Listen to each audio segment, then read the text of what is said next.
Արդարադատության նախարարության 2025-ի կատարողականը 94.7% է։ Կառույցի նախորդ տարվա հաշվետվության քննարկմանը վարչապետին զեկուցել է արդարադատության նախարարը։ Ներկայացնելով թվայնացման ուղղությամբ աշխատանքները Սրփուի Գալյանը նշել է, գործարկվել է վարչական դատավարության էլեկտրոնային համակարգը եւ ներկայում էլեկտրոնային գործերի քանակը 72% է։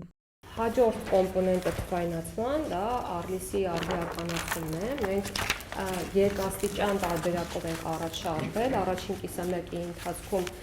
ինտերֆեյսն է փոխվել Արլիսի ու շարունակական կերպով կատարելագործվել են այն գործիքները, որոնք օգնում են մեր օգտատերերին ավելի հեշտ որոնել իրենց համար ցանկալի իրավական ակտերը, առանձնացնել սիրելի իրավական ակտեր, համեմատել երկու իրավական ակտեր երկու պատոհանների միջոցով, իսկ երկրորդ փուլով այլևս Արլիսը հնարավորություն է տալիս իրավական ակտերը մշակել հենց համակարգի ներսում։ Այս պահին արդեն նախարարների հրամանները եւ վարչապետի հրամանները կարող են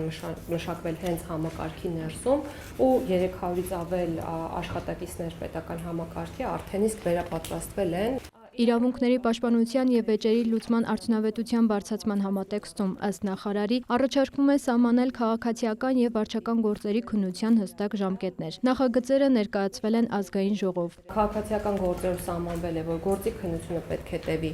6 ամիս եւ կարող է երկարացվել 2 անգամ եւ ոչ ավել քան 3 ամիս ժամկետով, այսինքն հանրագումարում քաղաքացիական գործի տևողությունը լինելու է ոչ ավել քան 1 տարի,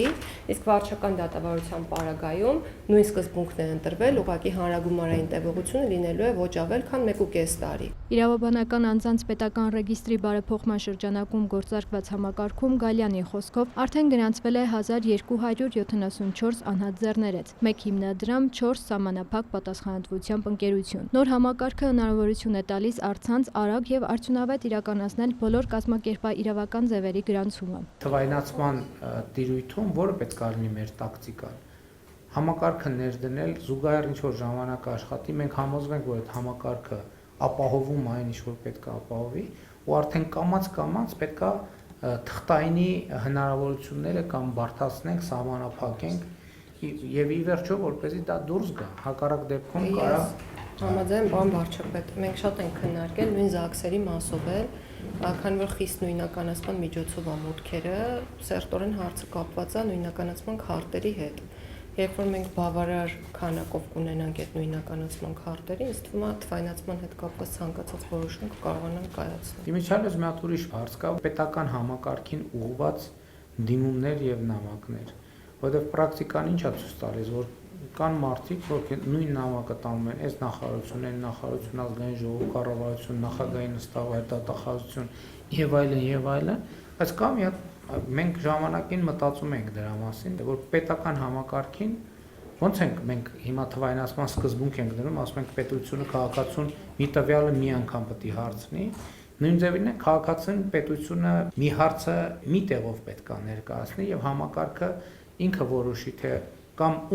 ինքը չորոշի, ինքը ուզում է որ մարմիններին, բայց միտեղ դա լինի, որ էլեկտրոնային տարբերակով, որովհետեւ դրա վրա էլ հսկական ժամանակ եւ ռեսուրս է ծախսվում։ Այժմ համակարգը մշակման փուլում է։ Վարչապետին զեկուցվել է ազգային ժողով է ներկայացվել նաև նախագծերի փաթեթ, որը լուծելու է հանրության գերակա շահերի նպատակով օտարումների ոլորտի խնդիրները։ Ներդրվում է էլեկտրոնային ծանոթությունների համակարգ։ Վերաքննիչ վարչական եւ քրեական դատարաններում էլ ներդրվել է գործերի քննության գրավոր ընթացակարգ, սահմանվել է քննության 6-ամսյա ժամկետ, որը կարող է երկարաձգվել ոչ ավելի քան 4 ամսով։ Անդրադարձ է եղել պատիժը կրելուց պայմանական վաղաժամկետ ազատման համակարգին։ Մեր մոտ իրականում վերջին տասնամյակը ներում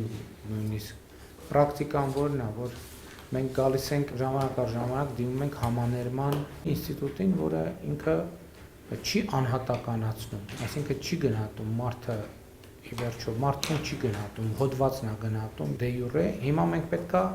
գնանք այլ տրամաբանությամբ եւ անհատական գնահատման համակարգ գործի, որը նաեւ կառավարելիության տեսակետից եւ եթե կա այդ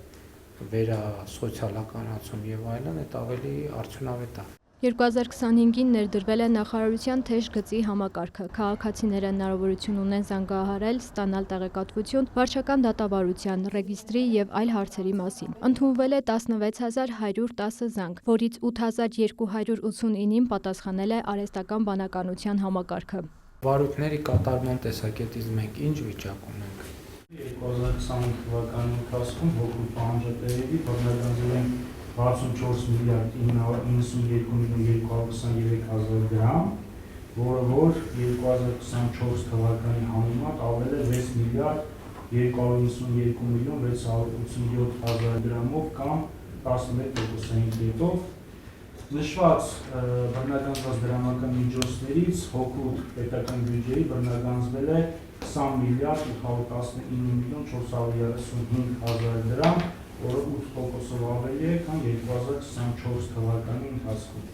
Թվայնացվել են քաղաքացիական կացության ակտերի գրանցման ծառայությունները, արդեն իսկ 104 ամուսնություն գրանցվել է առցանց եղանակով։ Եվրամիության վիզաների ազատականացման համատեքստում ընդգծվել են նախարարության իրավասությանն առնչվող 26 ուղենիշներ, 3 ոլորտային ուղղություններով։ Մշակվել է գործողությունների իրականացման ժամանակացույց։ 2026-ին նախատեսվում է ներկայացնել նոր սահմանադրության տեքստը, վարչական իրավախախտումների վերաբերյալ օրենսգիրքը, միասնական դատական վարչարարության եւ դատական գործերի կառավարման էլեկտրոնային հարթակը։ Նախատեսվում է ներդնել քրեական դատավարության էլեկտրոնային համակարգը, սնանկության էլեկտրոնային համակարգը, դատական վիճակագրության ավտոմատացումը։ Կսահմանվեն նաև քրեական գործերի քննության ժամկետներ եւ դատավորի փոփոխության դեպքում գործի քննությունն ընդհատման պահից շարունակելու, ապացույցների հետազոտման գործընթացը պարզեցնելու կարգավորումներ։ Մերի Խաչատրյան, լուրեր։